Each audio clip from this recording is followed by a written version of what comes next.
Hi, everyone. It is Abby here on episode 3 of the She Invests in Real Estate podcast. My name is Abby. I own 35 rental properties here in Columbus, Ohio, and I help women and men buy their first rental properties within 6 to 12 months with my first door formula. So I'm so excited to be here on episode 3 today. I'm going to be talking to you about the buy box.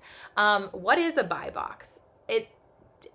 What is this term that people use on the internet? And it sounds so intimidating, I think, when you hear about it for the first time. And part of what I really want to do is make sure that you're educated on all the definitions out there. But really, a buy box is simple. And it sounds a little bit cooler than what it really is. It's your search parameters that you use for investment real estate.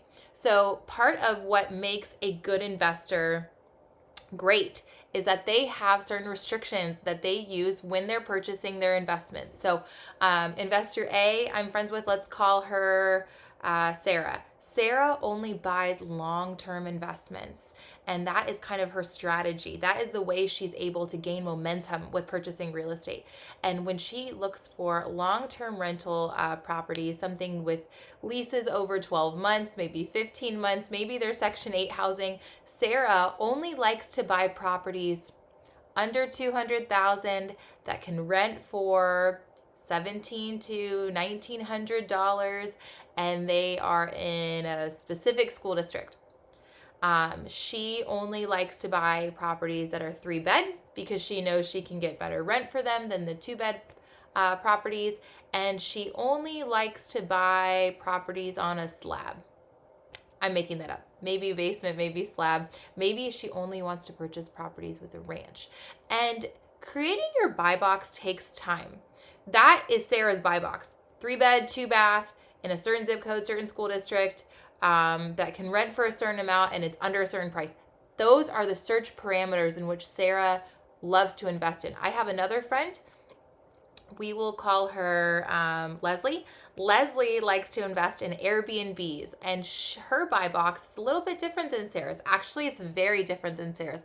Leslie doesn't care about the school district. She doesn't care because her people aren't going to be taking advantage of the schools there. They need walkability. They need to be close to the Columbus Convention Center. They need to be close to X Arena or close to a certain corporation, and she needs walkability. She needs maybe 2 beds are fine with her because it's usually like a single person or a traveler or someone coming from the airport where they don't need a lot of space. That's what she needs. She cares about location, and she cares about the upgrades and the amenities that she can offer. It's a very different buy box than Sarah.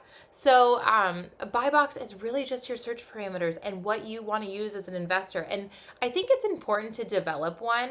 It can change over time. My buy box has changed over time. I used to start with properties under 100,000, and I really didn't care about the bed and bath count because I didn't know any better. And I was buying 2 bedrooms, I was buying 3 bedrooms, I was buying 4 bedrooms, but I really focused on the area in a certain price point. That's what I really cared about when I first started. And honestly, it changed over time. It got more specific, but then as I grew and I was able to accumulate more equity and I was able to move that around, I actually changed my buy box completely.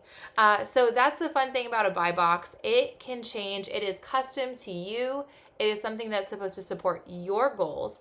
And it really just depends on your investor identity, what type of properties you like, what your income goals are, and how you want to exit the property, what you want to do with it in the future. So that is a little bit of a rundown on a buy box. Do not let these people out here intimidate you on using these fancy jargons. It really is just your search parameters that you use as an investor so you can gain momentum by, sorting through properties quicker, being able to look at inventory faster, and getting more familiar with one specific subset of properties that work for you. So anyways, I hope you have a great day. Leave any questions in the comments, and I hope you have a great day. Okay, bye.